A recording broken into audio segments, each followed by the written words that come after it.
When you live in a world of terrorists and madmen, when every bad thing that happens on every corner of the earth is in your living room by the end of the day, a world where your nearest neighbor is potentially a foreign enemy, rights begin to look like a vulnerability.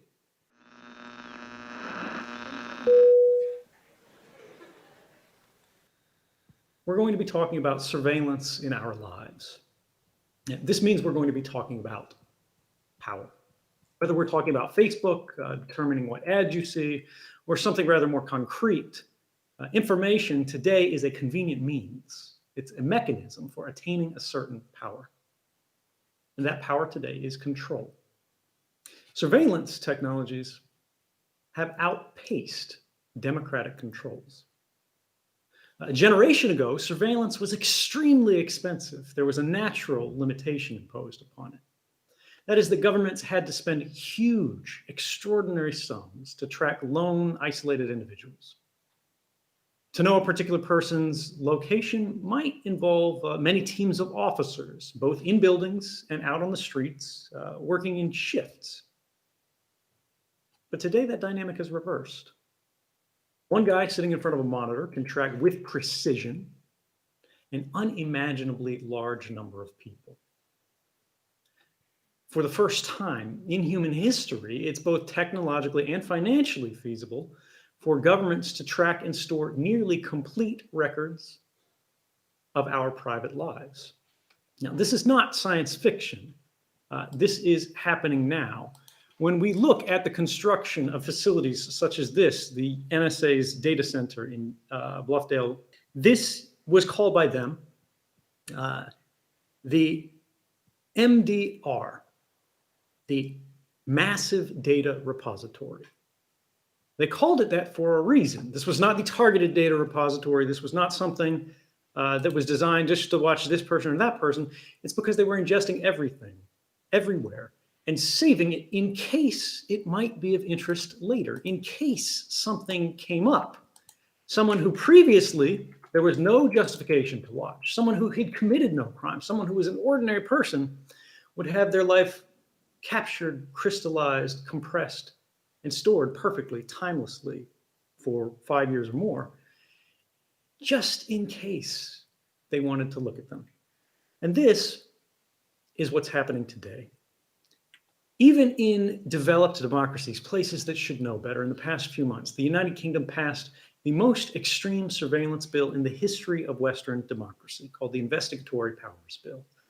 It takes everything the NSA was doing, institutionalizes it, and expands it to a level of intrusive detail that truly is beyond what we have seen the worst police states in history have within their authorities to go after.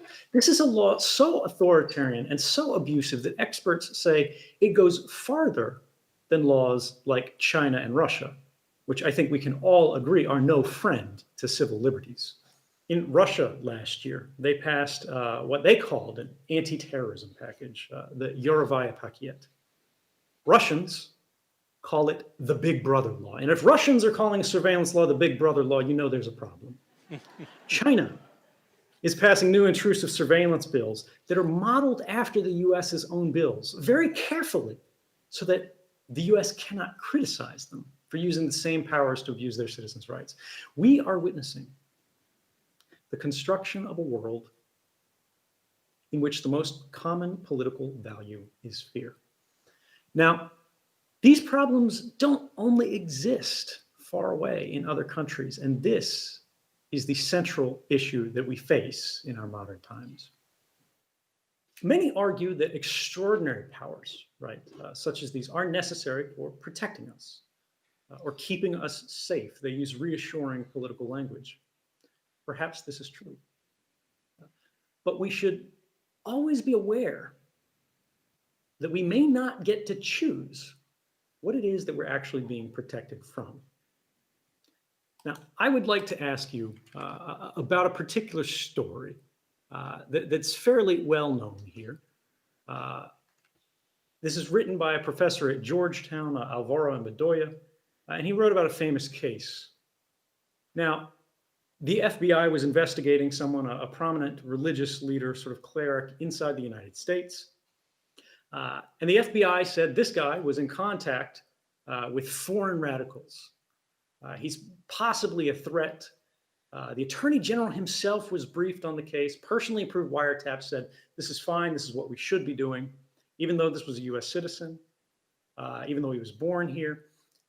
He was placed on a watch list to be detained in the event of a national emergency to make sure he couldn't cause trouble.